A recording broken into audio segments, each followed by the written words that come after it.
नमस्कार। मैं सुधीर कुमार तिवारी, गुल्लू महाराज, कांग्रेस का एक सिपाही, कांग्रेस का एक कार्यकर्ता। आपके सामने आने का कारण ये है, जो धुलपेट में डबल बेडरूम को लेकर बंदर बाट जो हुई राजा सिंह एमएलए के द्वारा, उसके बारे में मैं आप लोगों के सामने कुछ बातें रखना चाहता हूं। मेरे साथियों, सन 2003 में पुनर्वास समिति रिहैबिलिट कमेटी, लक्ष्मण सिंह जमेदार भारतीय जनता पार्टी के नेता जो थे, उनका अध्यक्षता में एक पुनर्वास समिति बनी थी। उस टाइम पे चंद्रबाबू नायडू मुख्यमंत्री थे आंध्र प्रदेश के। उस समय गुड़म्बा छोड़ के कुछ दूसरे कारोबार में आना बोलकर गवर्नमेंट की एक स्कीम आई थी। उसको लीड लेने के लिए जो लक्ष्मण भाई थे, जो आबकारी का जो अत्याचार हो रहा था, लक्ष्मण भाई बढ़ चढ़कर उसके सामने आए।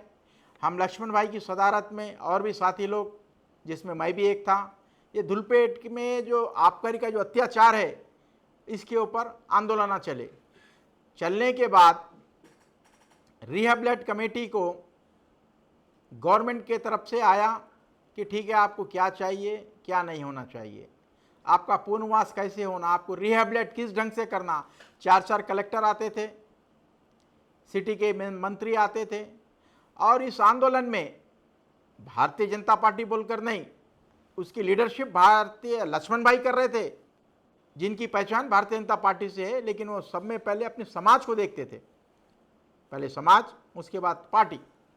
तो उस समय वो आंदोलन में हर कोई व्यक्ति उनके साथ में आया, चाहे वो तेलुगु देशम के प्रेम सिंह राठौर हो, उस समय तेलुगु देशम में थे, कांग्रेस के अमर सिंह राव, कांग्रेस के दाल वाले मन्नू सिंह, फतेह मामा टकेरे समाज से है, मन्नू भैया, कमल सिंह, कारवान से अमर सिंह कांग्रेस, विजी यादगिरी जी, बजरंग सिंह लोधी, ऐसे कई माननीय गण, रामराज सिंह, तो ऐसे कई माननीय गण लेके सब लोग मिलकर लक्ष्मण सिंह को सपोर्ट दिया है कि धुलपेट की बात है, नो पॉलिटिक्स, राजनीति से हमको इसमें मतलब नहीं है।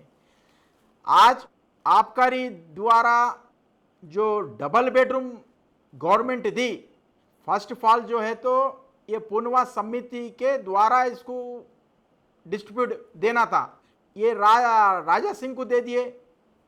राजा सिंह एक letter city incharge minister Shri Poonam Prabhakar साहब को रिकमेंड कर दिए कि ये लोगों को दो।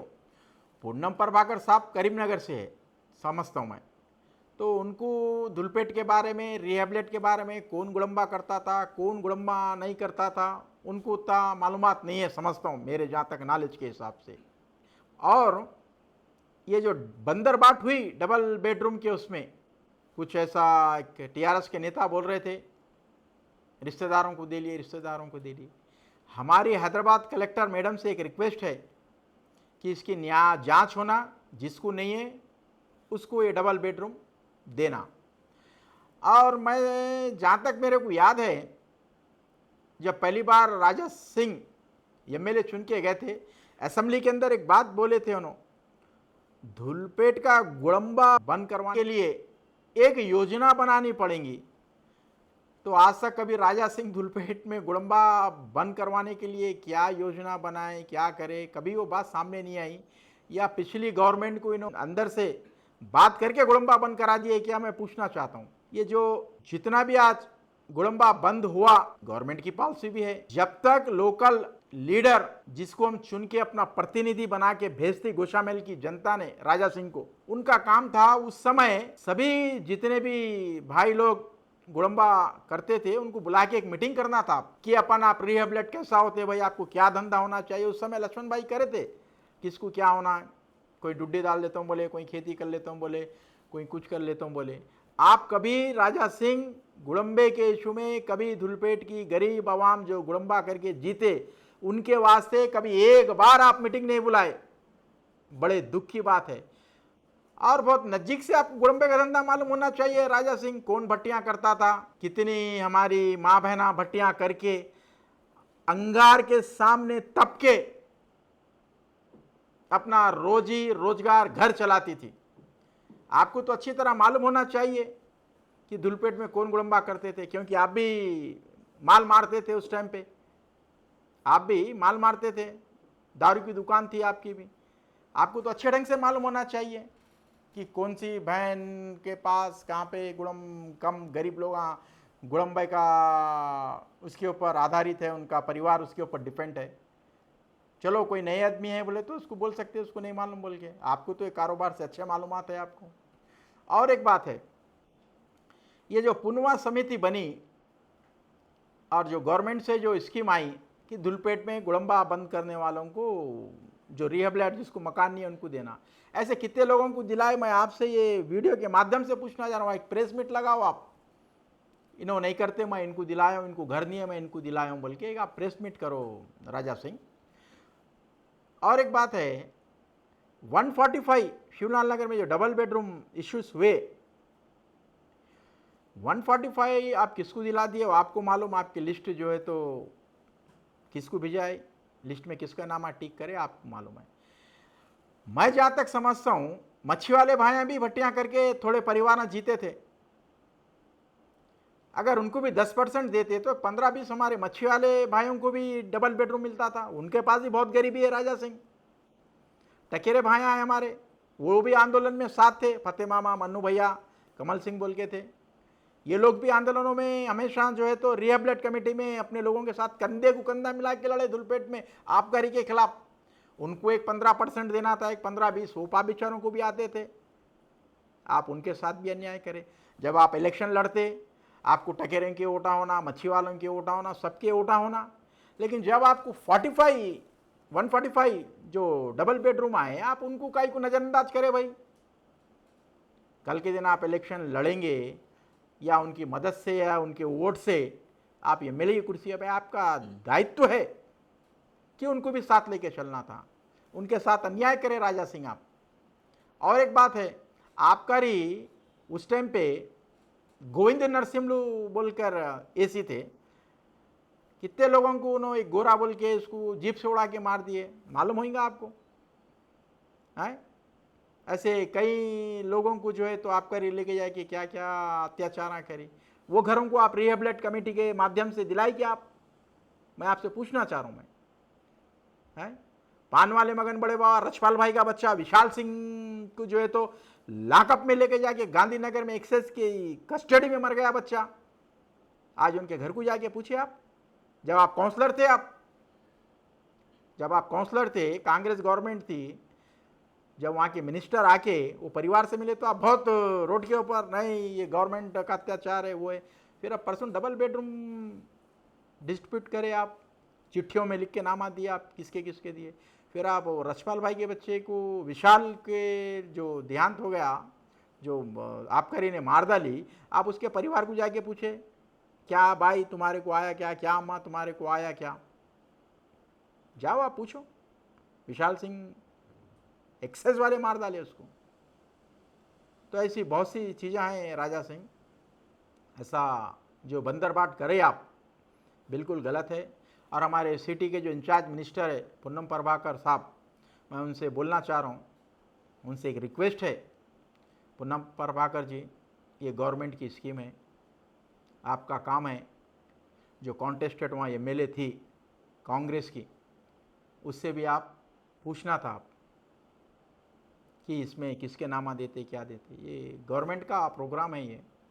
आप क्या राजा सिंह से अंडरस्टैंडिंग कर लेके कांग्रेस को आप दफन करना चाह रहे क्या गोशामहल के अंदर? क्योंकि पिछले 10 साल की गवर्नमेंट पे भी उन्होंने केटीआर को अंडरस्टैंडिंग थे, उन्होंने केटीआर से टाइप थे राजा सिंह, उस समय भारतीय जनता पार्टी के एमएलए थे। तो ऐसी बहुत सी चीज़ें हैं। मैं पुन्नम प्रभाकर जी से एक ही प्रार्थना करूंगा, रिक्वेस्ट करूंगा कि आप कभी भी कुछ भी गवर्नमेंट का प्रोग्राम रहता, वहाँ पे भी कांग्रेस के कार्यकर्ता है, कांग्रेस के लीडर है, उनसे आप राय लेना, पूछना। आप सिटी जब इलेक्शन आएगा आप वोट मांगने नहीं आएंगे, धुलपेट रहो, बेगम बाजार रहो, वोट मांगने वहाँ कांग्रेस का कार्यकर्ता जाएगा, क्या बोलेंगे हम जाके वहाँ पे, हैं क्या भाई हमारी गवर्नमेंट गुड़म्बा बंद करा के जो है तो डबल बेडरूम दिए। अरे तुम कहाँ दिए भाई, राजा सिंह दिए ना, आप जवाब नहीं देना पड़ता, कांग्रेस के कार्यकर्ता को जवाब देना पड़ेगा, कांग्रेस पे जो भी लड़ेगा उसको जवाब देना पड़ेगा।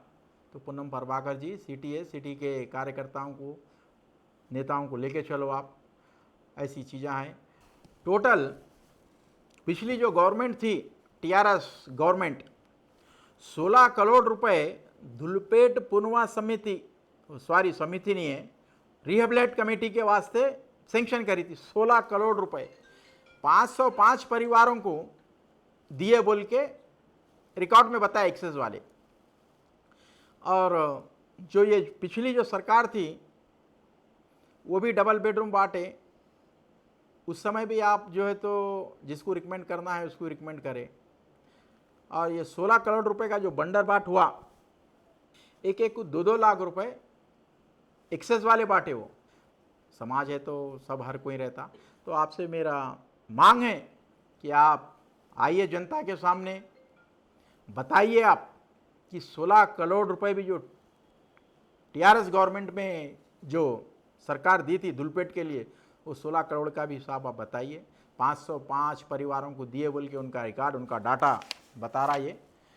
और इसके ऊपर कलेक्टर साहब मैडम से हमारी प्रार्थना है कि उसकी जांच होना। और एक हमारे साथी टीआरएस के लीडर है, उन्होंने भी आवाज़ उठा रहे, बहुत अच्छी बात है। वो पहले कांग्रेस के थे लेकिन आंदोलन करना उनका काम है, हर अन्याय के खिलाफ आवाज़ उठाना अच्छी चीज़ है।